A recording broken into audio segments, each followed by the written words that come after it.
G'day, here's a small parcel of pieces of Boulder Opal from central Queensland, rules in millimetres, and the material's been wetted. First piece,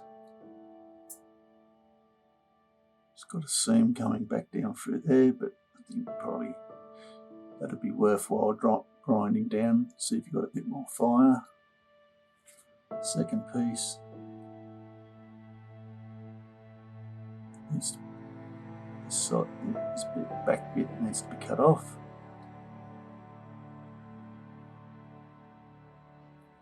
These have been already worked a bit.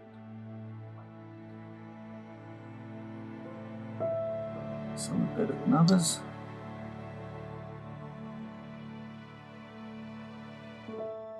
There's the white from the lights interfering, but mine's got a little bit of fire in it.